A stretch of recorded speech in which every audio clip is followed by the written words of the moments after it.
Hi, it's Steve Hargadon, and welcome to what is really our final night of the Global Education Conference, at least in North America time, since we finish tomorrow in the late afternoon. This has been an amazing 3 days so far, really a lot of fun. I hope that you're enjoying it. If you're listening to the recordings, we hope that you're finding them useful. Tonight we have Tudor Clee here. Tudor, welcome. All right, thank you very much, Steve, and thanks very much for hosting me in the Global Education Conference, and for the people who are staying up late at night or get up early in the morning, thanks for joining us. I'm in Auckland, New Zealand, and it's 4 o'clock in the afternoon here on Wednesday. So essentially, if you've already read a little bit about what the project is, I'm Tudor Clee. I'm the founder of Touchable Earth, and Touchable Earth is the first app where kids teach kids about the world. So the concept was launched in late 2011 at an Asia Society conference. And what had happened was I was challenged, as all the participants, to come up with an idea that could make a big difference in the world. And I literally sat down and I thought back to an idea I had when I was 10 years old, which was I wanted to know what kids were like in another place. Simply, and I had all the maps everywhere, and I pointed at the maps, and there was just no way of knowing that. And I had an epiphany, and I thought, this could actually be delivered now with the technology that's available. So I went in and did a little speech about it in Delhi and got some support. And then I contacted the generic email address of IRN in the US, IRN.org, of course.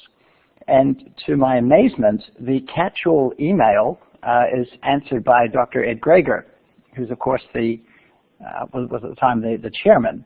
And one would have thought that there'd be someone else answering those emails, but it was Ed, and he said, come to New York and let's discuss it. So I flew to New York the next month, had a meeting with him at lunchtime, and he basically said, all right, IRN would love to help you out. We'll put you in touch with schools so you can go and create something like this, even though we still didn't know what it was.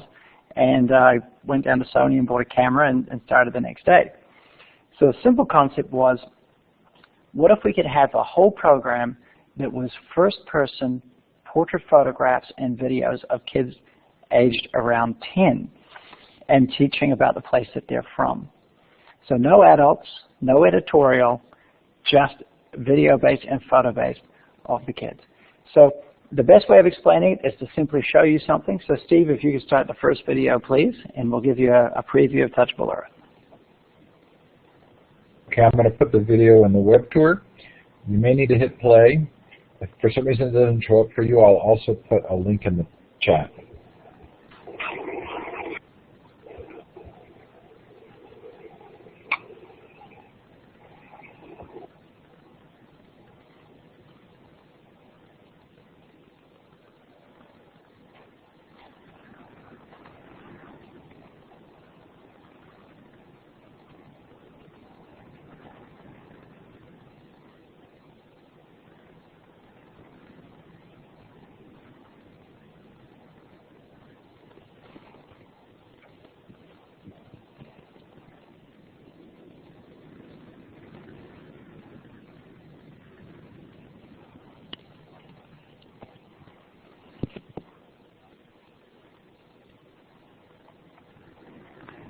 All right, so that is one of the 1,000 videos that I've created around the world in 20 countries of pretty much exactly the same format.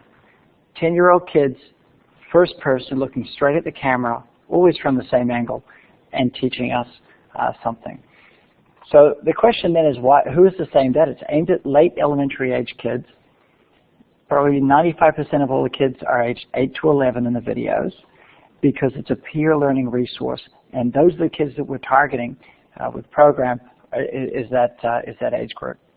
And the reason we decided on 10 years old as the optimal age is when I was working on it and interviewing younger kids and older kids, I found out that 10 years old globally was the optimal age when kids are starting to develop a consciousness of a wider world and a curiosity about it, and they effectively have a clean slate that we can develop those emotions in a positive way with.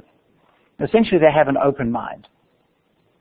And again, the amazing thing was it didn't matter what part of the world they were in, what socioeconomic status they were in, what type of education they were getting, what language they spoke, nothing. That was the critical age. So I figured that if we could develop these kids in a positive way, we could lay the foundation for a lifetime of learning, which is essentially the wider goal of this program. So while it looks like this is a global citizenship program, there's a lot more to it, and that's what I'll be covering in this discussion. So we'll come back to that in a moment about what a lifetime of learning is. Why don't we look next, though, at what we're actually teaching? The initial idea was to deal with facts. And what I mean by facts, that was things like, what is your country? Or what is the capital? Or what does the flag mean? And I had some friends who said, well, why don't you make it interesting and relevant to kids and focus on topics that are universal and have a context that kids understand? So we came up with the idea of 4 more sections. So one section, of course, is school. What is a school day like? How do you get to school?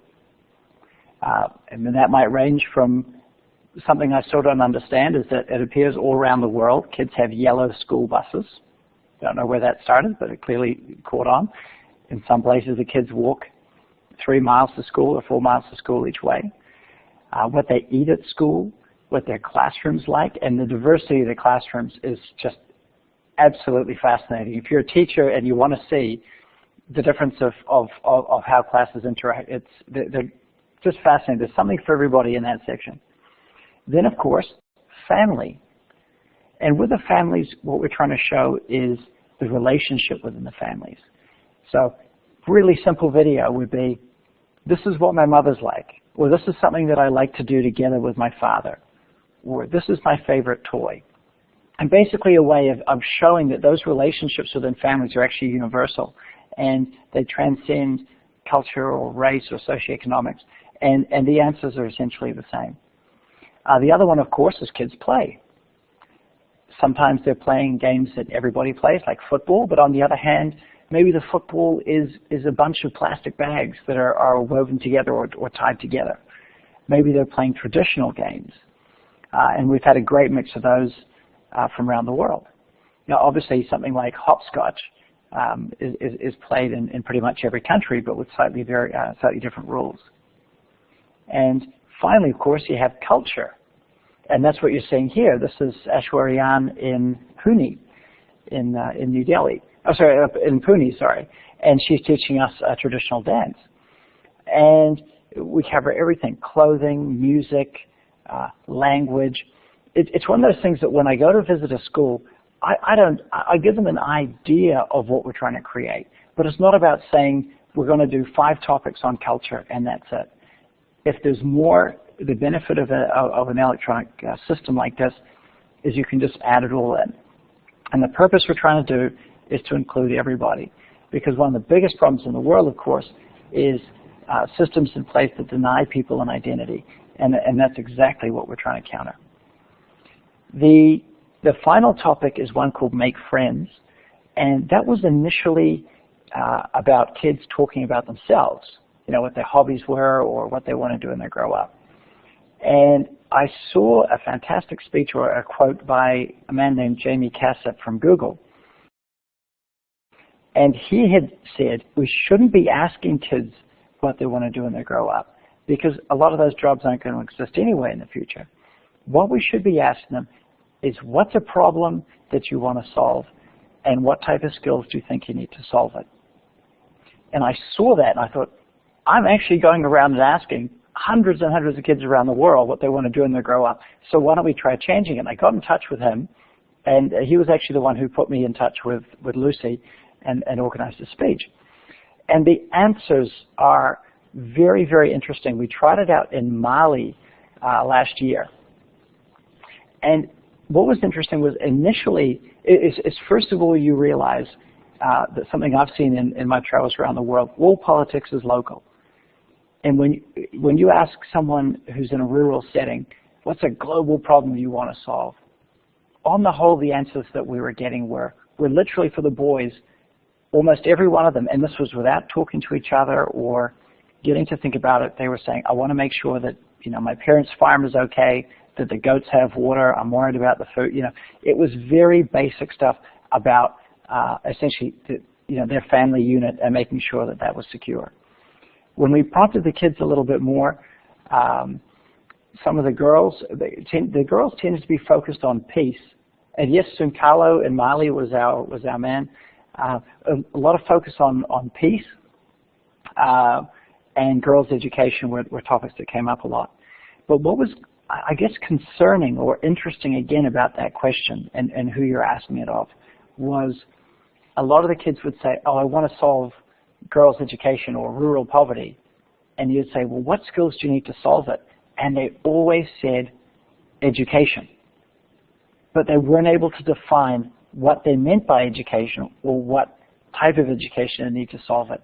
So it's a fascinating topic because it goes far deeper than the answers, but it's the way that those are being answered that's interesting. So we'd like to develop the questions a little bit more, perhaps around sustainable development goals, and really get an idea of what kids are thinking. So if you do watch the videos, just understand that the first 90% of them were more based on just on the kids and what they want to do when they grow up than something else. So the idea of what we're teaching is also trying to show things that don't exist in any textbook. And I'll show one more video to give you an example about this is something that would not be in any textbook. So Steve, I'll get you to play the next video. This is from Savan in Iraqi Kurdistan. Again, I'll start the video. If you need to click play, click play. I'll also put a link in the chat. Thank you.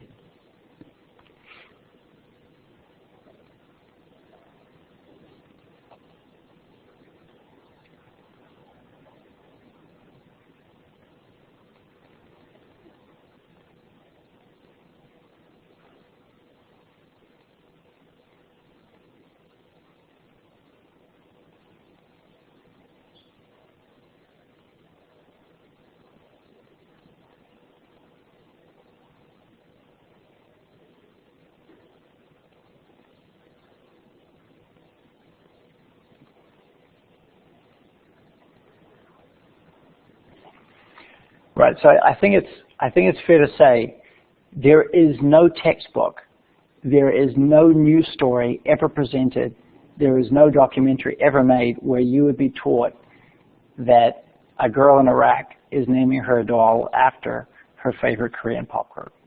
And those are the sort of videos, the spontaneous videos that just absolutely make the project amazing. And every time I watch them, I've watched some of these videos, it just seems like hundreds of times because I've written transcripts of them and worked on the translations.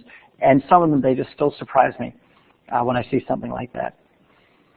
So when we see something like that, so that's what we're going with in terms of the type of content that we're trying to teach.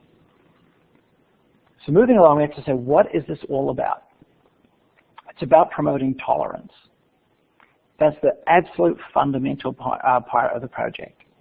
And everyone has their own definition of tolerance. Essentially, I would say tolerance is the acceptance of other people's gender, their race, their religion, sexuality, myriad of other aspects. Essentially understanding that different people have different experiences, and you have to keep an open mind about that. And as we noted before, the kids at this age, they already have that open mind. So now it's just about developing it. And what we're trying to do to do so with Touchable Earth is just to have so much content that shows so many things, just like you've seen in those two videos, that are short. Most of the videos are only 20 seconds long, maybe 30 seconds long. So kids can just keep watching it, and you're just knocking that into their mind over and over again. These other kids are cool. These other kids are interesting. This is something you want to learn. And essentially, as they grow older, it becomes entirely normal to learn from anyone. You see, and then they start realizing that, and again, this is that foundation I was talking about, the stepping stones of creating in people a culture or a system of a lifetime of learning where they're just always, when they're 40 years old, they're 50 years old, they always believe that there's something else that they can learn. A really important part of that is the belief that anyone can be a teacher.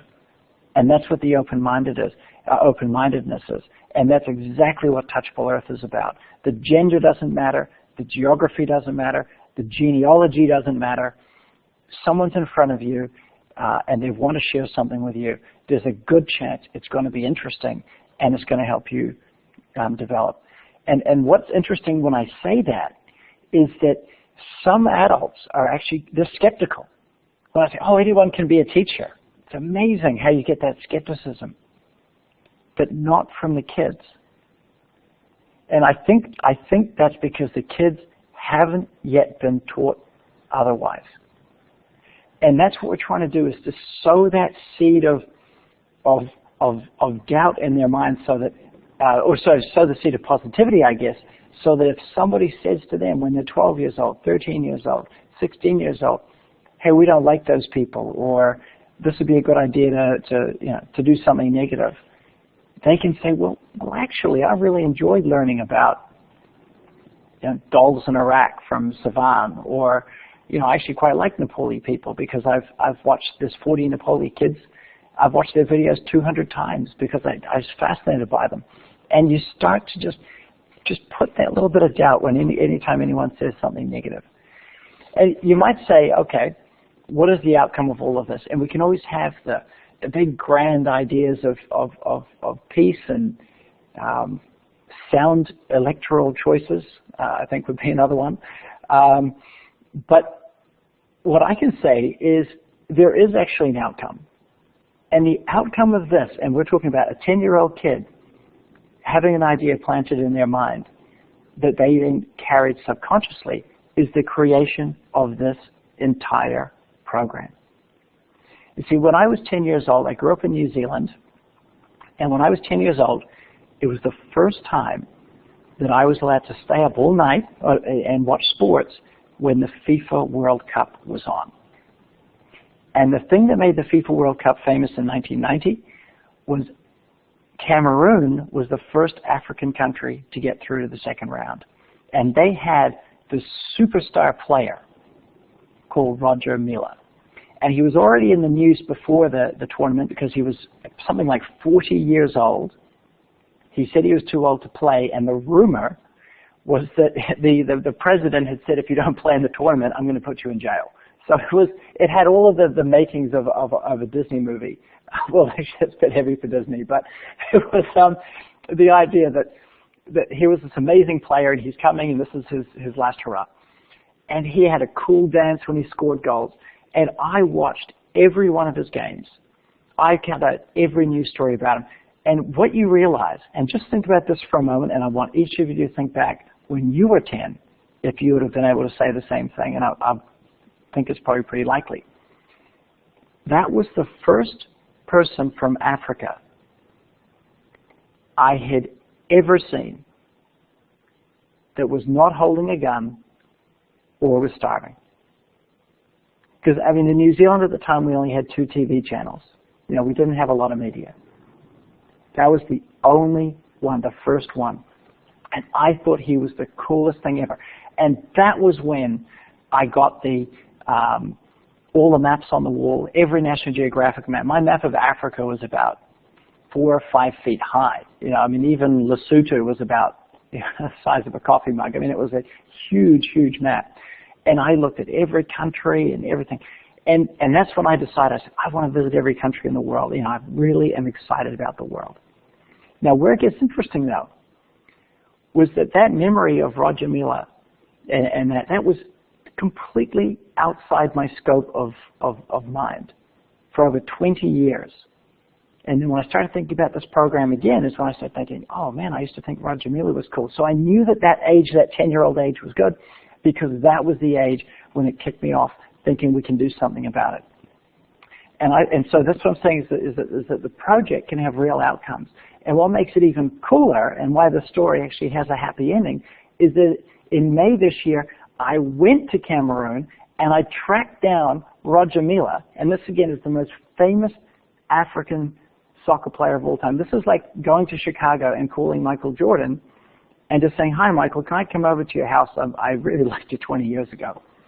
And I went and found Roger Milla, and I gave him a copy of the book I've written about Touchable Earth, and I said, it says to my boyhood hero on the book, and I told him what I've just told you, and he signed a jersey for me.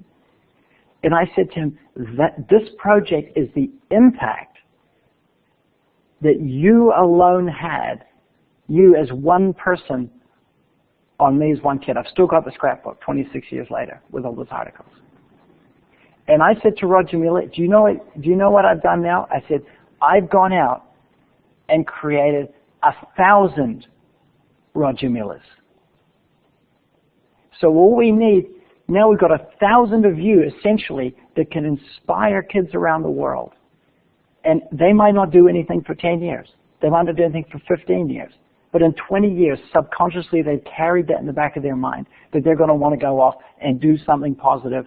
And yeah, we don't even know. So the exciting thing is if we keep growing Touchable Earth from 1,000 to 5,000 to 10,000 kids, we don't need a lot of kids to be really inspired to start making some seriously big differences in the world. And the really interesting thing is that the return on investment in terms of time is something else. We're dealing with 10-year-old kids, and we know when we turn on the news and we see problems that they're very often teenagers that are getting into trouble. And we're talking about 7, 8 years. We can be changing the way teenagers are interacting or viewing other cultures, other races, and gender relations that quickly. So if we go back a step, so that was the happy side of the story. If we go back here, then and say, how are we going to put all this tolerance together? And I have a 3-step Touchable Earth tolerance model that I just invented the name today. Touchable Earth tolerance model has 3 components. And it's all about taking advantage of that mind development at that age. Because you see, when you have little kids, those really tiny ones, you have to keep things really simple. You have a dichotomy. You have right and you have wrong. Because you have to. You're a little kid. You don't let them take cookies from the cookie jar. That's wrong. It's really simple. But at this age, at the 10-year-old age, this is when we can start making things 3-dimensional. So we can have a wrong answer, we can have a right answer, and we can have a better answer. And that's where we're going to challenge that. We're going to try to get these better answers in 3 ways, and that's going to be our foundation for tolerance, and it's going to be our foundation for a lifetime of learning. So the first one's this. We're going to challenge the definition of diversity. You see, I actually looked it up to see what diversity even meant. What's the dictionary definition? And just think about this for a minute. I'm just going to say this slowly, and just tell me what you think. Diversity is the existence of difference. Diversity is the existence of difference. Now that's right. It's in the dictionary. If you say to someone, do you have diversity in your classroom? Yeah, look, the kids all look different. They're all from everywhere. You have it in your workplace? Yeah, look, everyone's from everywhere. There's difference. You can see it. It exists. You have diversity. That's right. Let's try another one. Diversity is the inclusion of difference. Diversity is the existence of difference. Diversity is the inclusion of difference. Right answer? Better answer. And I think from a classroom point of view, it's the difference. If you say, sometimes I just say to a child, introduce what this is. Sometimes you see ones that say, this is my class, and these are ones that say, these are my classmates. And that's the difference between existence and inclusion. So we really want to focus on that better answer. Because once we've got that better answer about diversity as inclusion, we can start challenging the really problematic word in the world. And that's the word us. And you see what I've written there? Diversity is part of us. You see, us is required so that you can define a subgroup of people. But the problem with that is it makes it exclusive. And its counterpoint has to be them. We have to, if there's an us, there has to be a them. And throughout history, the them column rarely has a happy ending. So what we want to do is say, how can we broaden the definition of us? And if you talk to people and you're trying to get an idea of what their character is, how they generally define us gives you an idea of how they perceive themselves and their relationship with others. You see, and we'll go back to that inclusion again.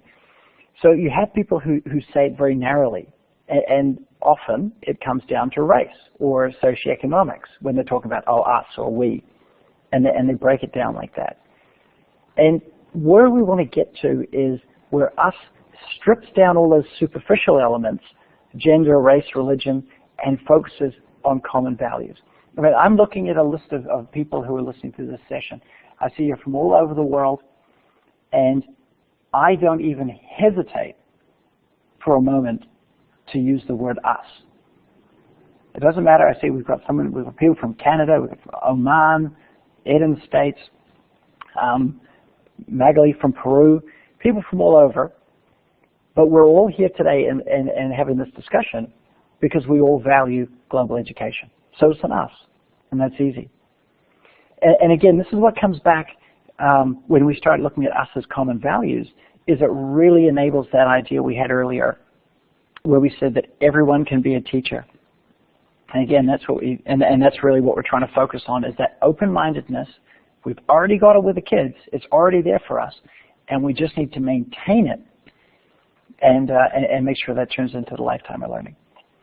So second part we're going to move on to in our Touchable Earth tolerance model, where we're trying to get better answers. That's what it was all about. The next one here is changing the questions. So this one here that we want to address, what is the first question we should ask kids when teaching about diversity? The traditional way it seems to have been taught, and the way I was taught at school, is how are people from X place different? Well, I mean, if you're trying to learn about differences, well, that makes sense, the right answer. But what if we did it the other way? What if we said, this is the first question. What is the first question? What if we said, how are people from X the same? And the benefit of that is that you're already doing the inclusion we just talked about. How are they the same as us? Great. That's the better answer. Because differences, we have to just accept it. And it's great to be idealistic and everything, but differences are very difficult for people to cope with.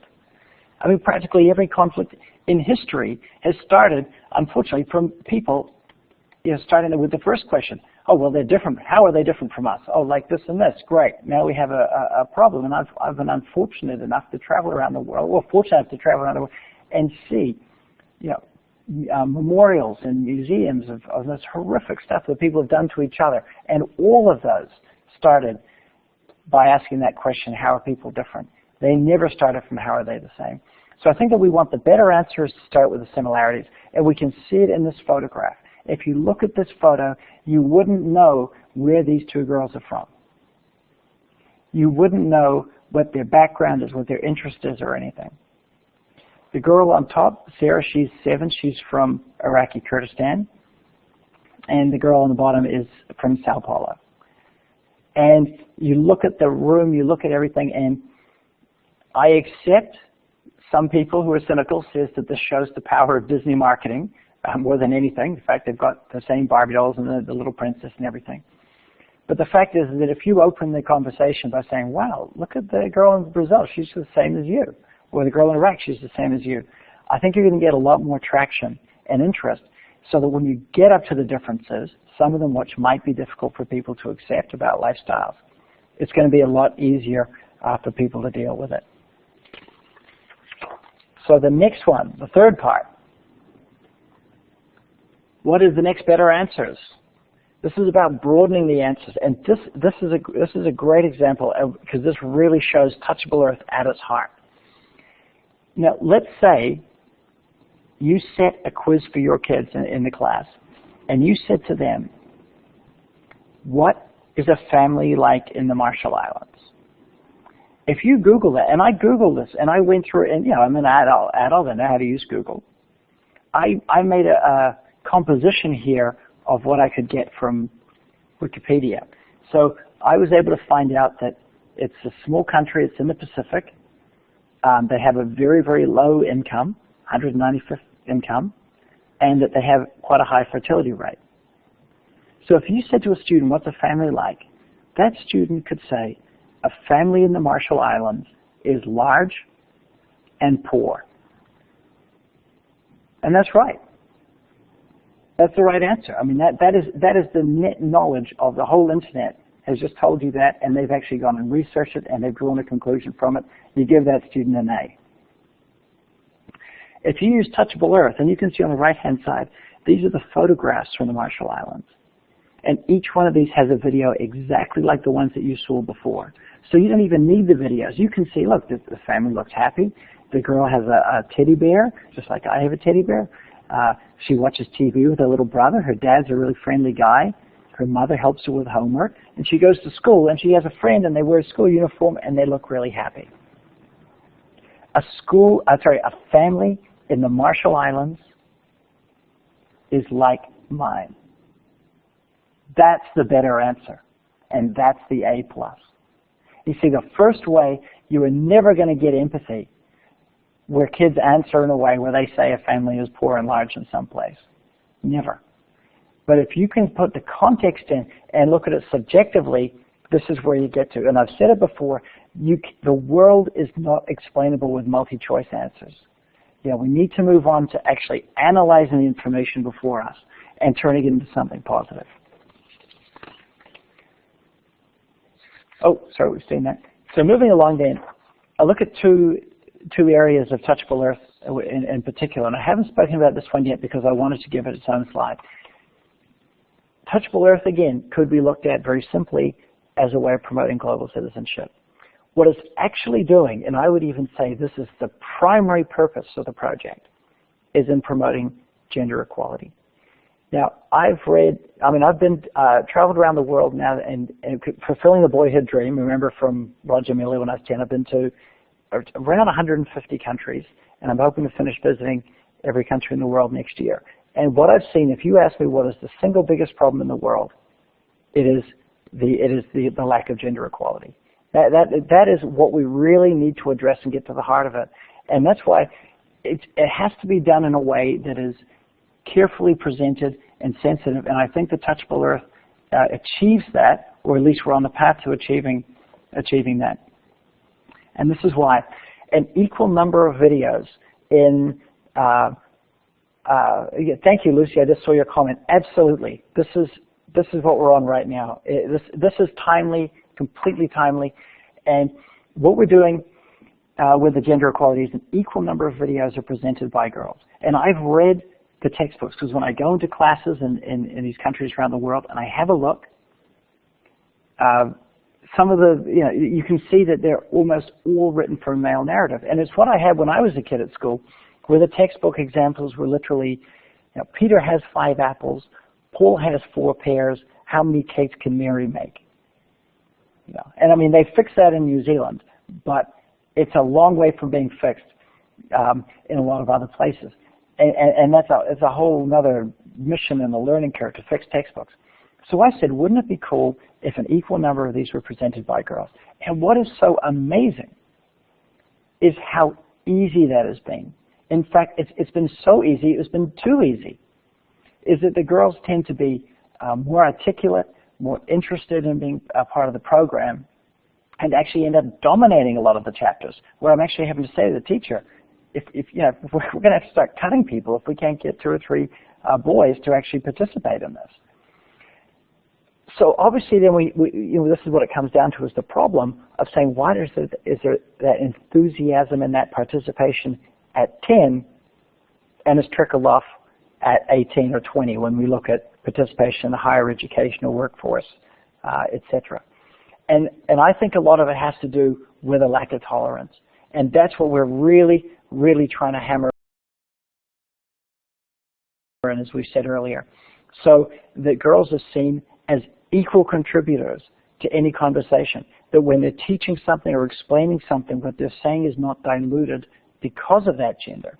And I think the important thing is that those 10-year-old boys, if you're hammering it in there with these videos, where they don't even notice, I doubt if they watched 50 videos, I doubt they'd even say to you half of them were presented by girls, because that just isn't what's relevant to them at that point. But if we can plan it subconsciously that that's normal to be taught that way or be friends in that way, I think we can make some real progress in this. And I have that picture of Divya on here, who's the girl in the one who's looking at the video. And this is a cool photo because the first version of Touchable Earth I had was tried out in Lesotho, where I was. And the girls in the photo are in Lesotho watching the video of Divya talking about Nepali clothes. And they're talking about how amazing they are and how much they want to be friends with her. And this is now the first time she's even seen herself on a video, and it's kids in a country she's obviously never heard of, who think she's amazing. And I think that look on her face sums it up. But the reason why I have that video is this. This picture is this, is that Divya said, she came up to me, she loved the whole project, she wanted to be in every one of the videos, and she came up and she said, when I grow up, I want to be just like you and travel all over the world. And one of the teachers who was there, he leans over and he pats her on the head and he says, well, maybe when you grow up and get a rich husband, you can. So when Divya uses Touchable Earth, she sees videos of hundreds of girls her age who are talking about their ambitions, because remember that was the original questions, what do you want to do when you grow up or whatnot. And she can watch all those videos, and she doesn't have anyone make a patronizing remark, or snicker or laugh at them or anything. And that gives her that idea that it's actually okay to say that. You see, and that's what we're trying to break through on this, is because of that sort of example. So the next topic, special topic we have, is refugee education. Last month I went to Lebanon and went out to the Bekaa Valley on the Syrian border, of course, due to assistance from Ed Gregor, again, of arranging. And we made a Syrian chapter with Syrian kids without touching on the refugee issue, without making it about this is the problems that people have, but simply focused on saying these are regular kids, they have regular ambition, regular interests, and these are the sort of kids you want to be friends with. And obviously, again, there had to be some sensitivity in how it was done, but the content was fantastic, and we're hoping to have that on YouTube by next week, and then just get it translated out of Arabic, so you can watch it. The reason I think so, education for refugees in terms of getting the content in front of them is interesting, because what we want kids, and looking at the kids, they're in a really tough situation. There are a lot of organizations supplying technology and tablets or computers and everything, but they're really, really short of content and good content. So what we're hoping is to get an offline version of Touchable Earth that can run, so it can run in a camp without needing the bandwidth for the videos, because what we want, the best we can do, there's so much that needs to be done, but one little piece that Touchable Earth can do is give kids some optimism. They've got that curiosity and say, hey, look, there are other kids that want to be your friends out there in the world. And it might only seem like a small part, but it's that little bit of optimism can go an awfully long way. So we're getting near the end, and I'll just tell you what the roadmap is for Touchable Earth at this stage. The really big focus for us is accessibility. And what I mean by that is the original version of Touchable Earth was an iPad app, and it wasn't particularly accessible, obviously being on iPads. We then put out a version in July this year that runs on iOS and Android on any device, but it still wasn't quite as accessible as I'd like it to be. So there is an app available right now on the stores, which is free, and you can download it. But I have to say that what we're working on right now, and hopefully will be ready in a couple of weeks, will be a very simple web version where you simply go to touchableearth.org and you're literally right inside the content. Click a place. I want to learn about Ghana, Kenya, or South Africa, or Guatemala, any of these places we've created chapters, and you're straight into it with a YouTube video that has translations on the closed captioning, a little bit of information, and a message board. Really simple. And then looking at building the app backwards from that so that it's super lightweight. And of course, next, get an offline version working so that we can start supplying this out to many global programs that have type of satellites or solar-powered boxes or servers or whatnot, where people who do have technology can start using it. So there's a lot of technical changes happening in the next month, which I'd hope to actually have even a screenshot I could show you today, but unfortunately I don't. But the main thing is that the videos are all going up on YouTube anyway. So if you wanted to use it in a classroom, you can use it in your own, in any way that you want. And again, hopefully fairly soon, there'll be a more of a formal app built around it. The next part of the roadmap is languages. Most of the original videos were shot in English. However, that's not a requirement. The Guatemala chapter was almost all Spanish. The Mali chapter was French and Bambara. The Syrian chapter was all in Arabic. And I think I've found a solution for crowdsourcing translations. And there's a lot of people who want to contribute, and it's just a matter of managing it to make it simple so that you'll be able to watch the video, click on the closed captioning, and see the subtitles. Because fundamentally, we want as many kids as possible to be able to access this and watch those videos. And obviously breaking the language barrier is going to be critical.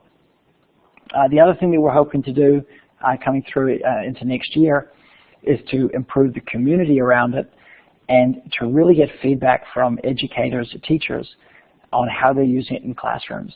That was been a big error I think that I made with us early on, is we didn't focus on that, on those relationships. And I'd receive an email from someone in Texas saying, "Oh, we're watching all the videos on drumming because I'm teaching a drumming class and they can show drums in Africa and drum," and those emails it was really hard to get anything more out of those.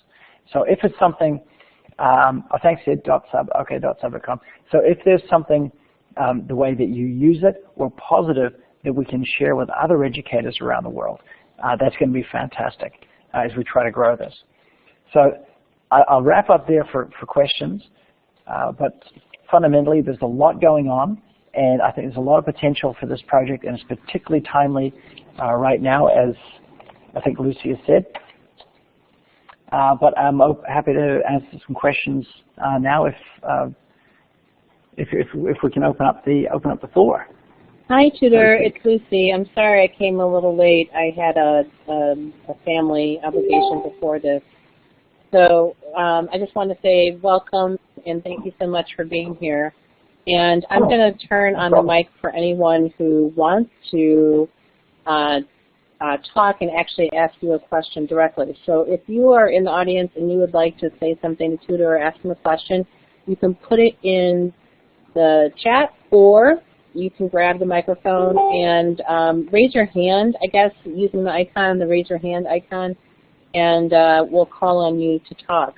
Molly, do you want to grab the mic and actually say your question?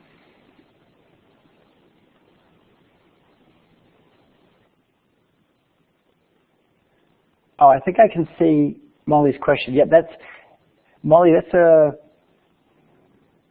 okay, no problem. Yeah, I've got some questions in the chat.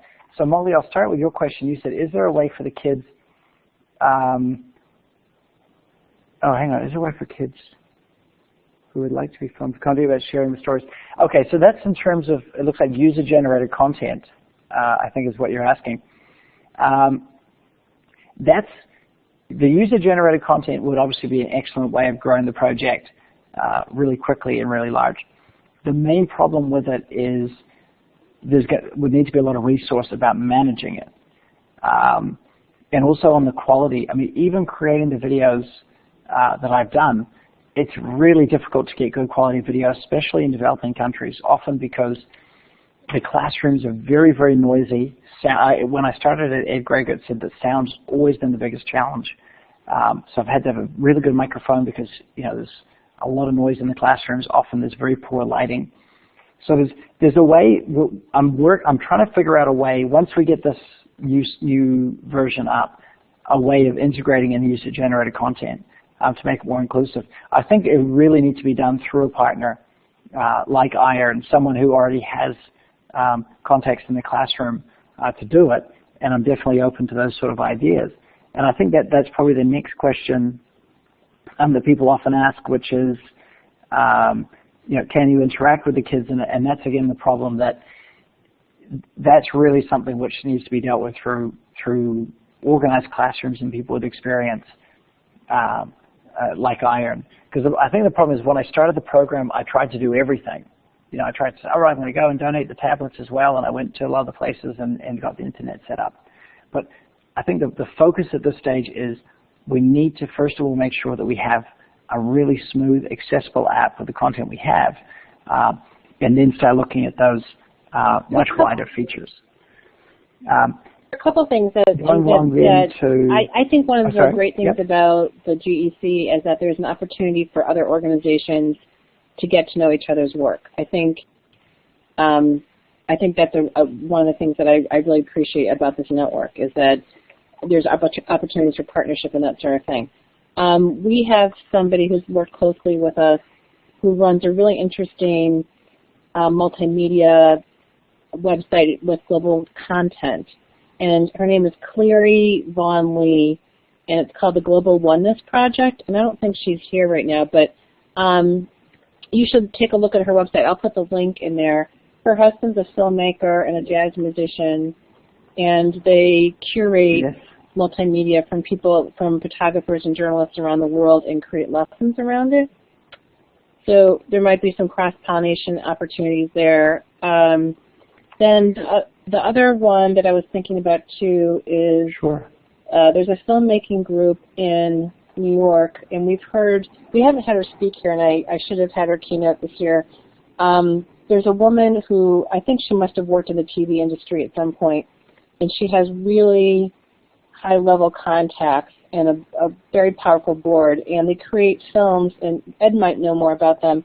It's called By Kids, and they're kids telling their stories, and and then they have all these amazing, Hollywood-level people doing the post-production on these movies and with music and things like that. So those are two organizations that might be good partners or worth looking around into their stuff too.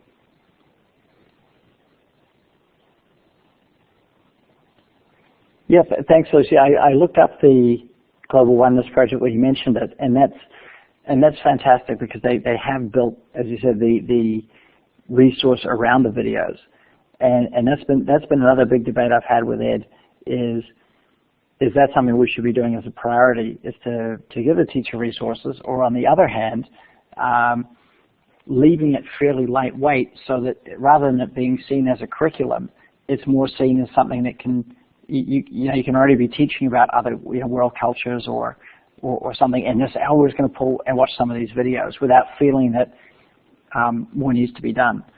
So again, that's something that Ed and I discuss regularly, and I'm definitely open to it. So I'll be looking much more closely at that project to see how they've done it and see if it is something that could be adapted. Okay, so there's some other questions here, and let's see. Beate asked, what measures are being taken for cyber safety and protecting young children's ID and that sort of thing?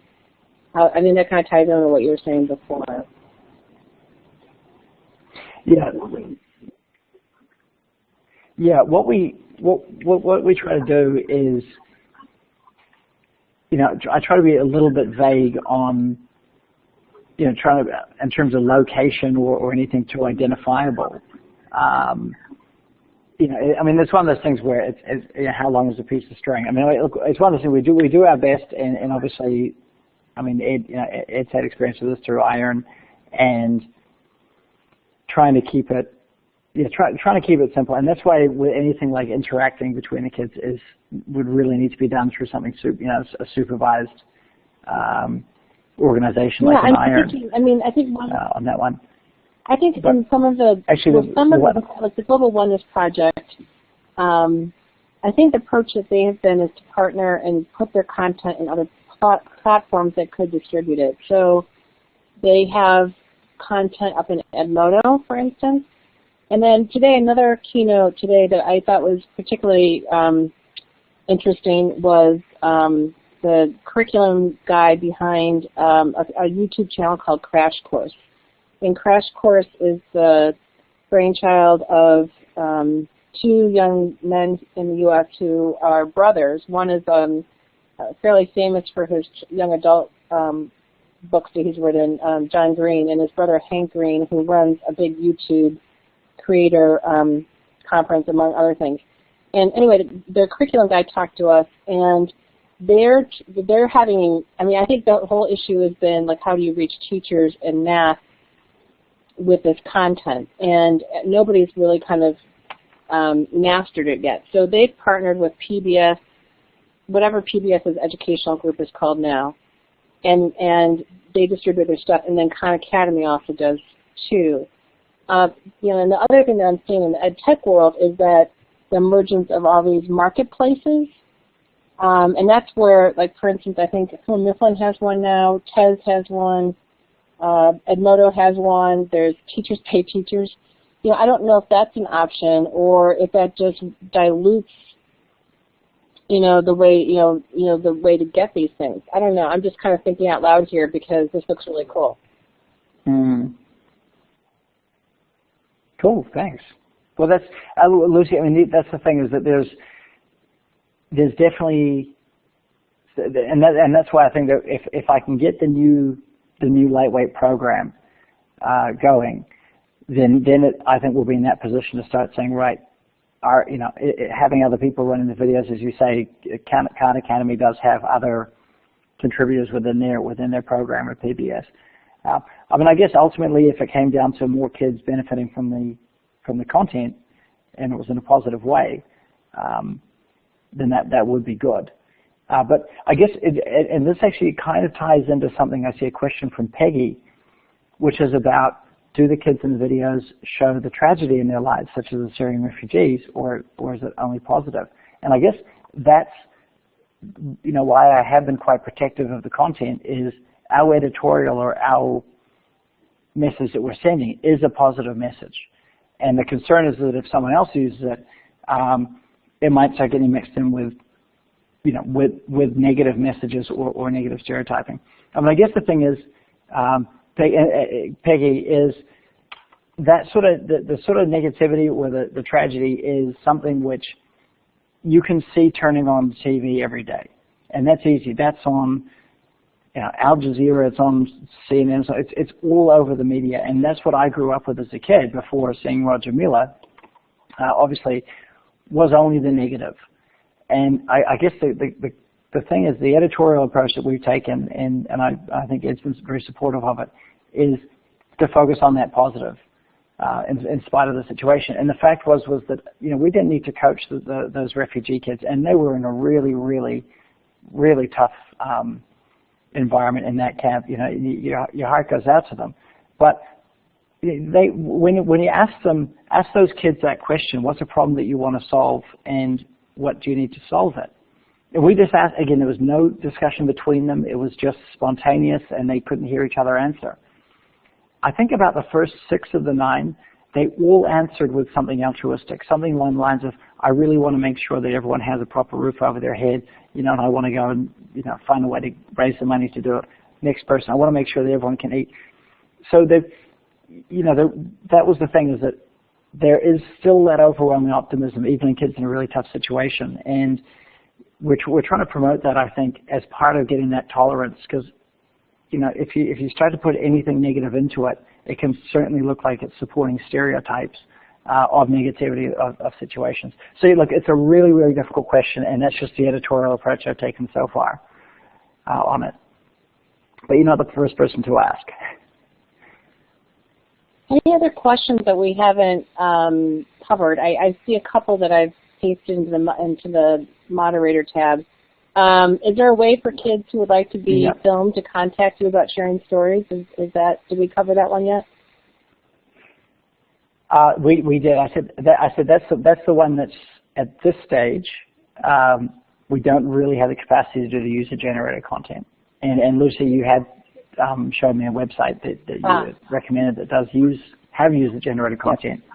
But I would say the ideal for me, and I keep bringing up iron as if they're going to solve all my problems. I mean, I absolutely love iron, and what they've done is, if someone like Iron said, hey, look, we can, we'd like to do more of this, and we can help produce user-generated content, that would be fantastic. Or an organization with a similar stature and reach. But going out to the public just on its own that would be even the next level afterwards, I think, unless I had a lot of resource to manage the videos and moderate them and make sure that they were up to the quality and kept that sort of narrative of positivity that we're trying to keep. Because just as a point on that, Lucy, of all the videos I've made, I had never cut one single kid out of it, and that's what I mean about this universal positivity. And I've filmed kids in all range of life situations, and the videos have always been positive, and they wanted to contribute something positive to the world. So that's fascinating, and that's obviously what we really want to focus on.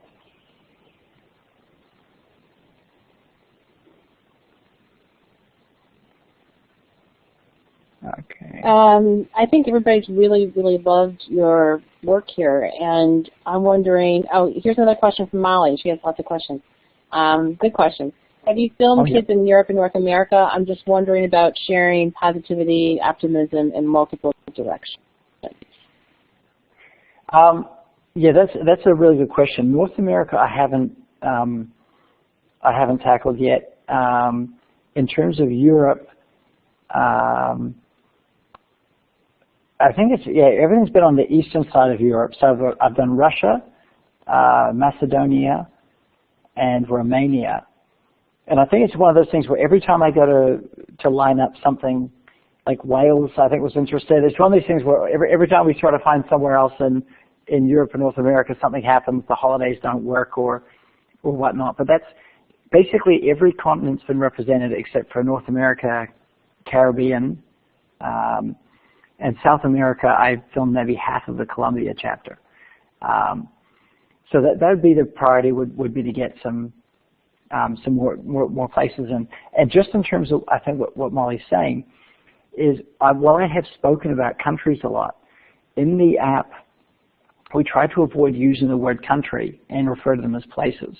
And the benefit of that is that when you have somewhere as large as, obviously, the United States or Canada, gigantic countries with such different areas, you're not going to have people feel that those one little tiny town is representing the whole rest of the place.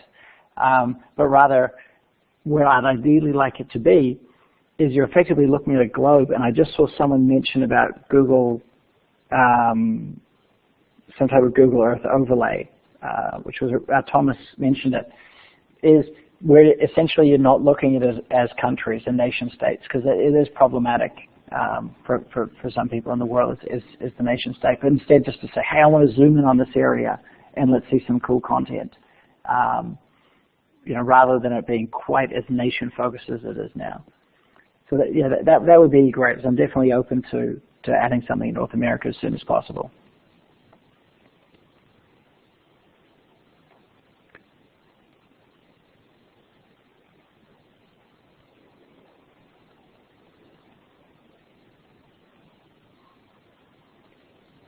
All right, I think we're at the top of the hour, so I think that's probably it, I think.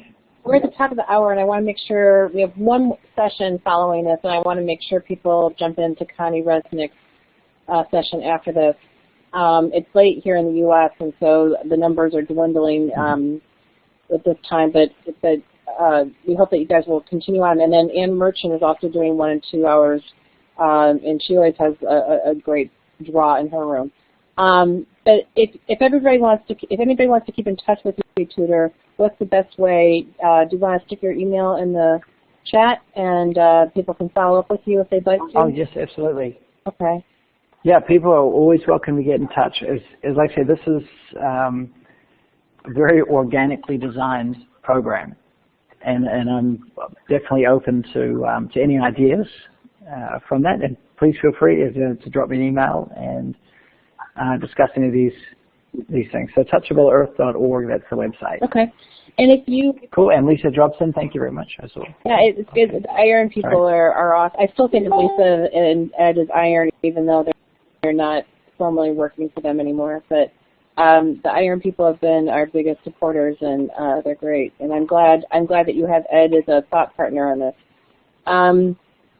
If you ever want us to push anything out to teachers or anything in our community, it lives on throughout the year. There is a discussion forum, and you're always welcome to post in there. And you know, if you share any updates or anything like that, and we'll send it out over social media to people and that sort of thing too. So keep that in mind if you need any help.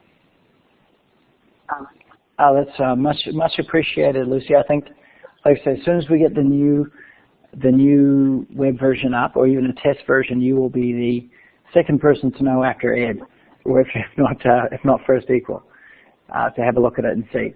So that's much appreciated. Thank you very, very much for fitting me in at short notice with this conference. It's been a real honor.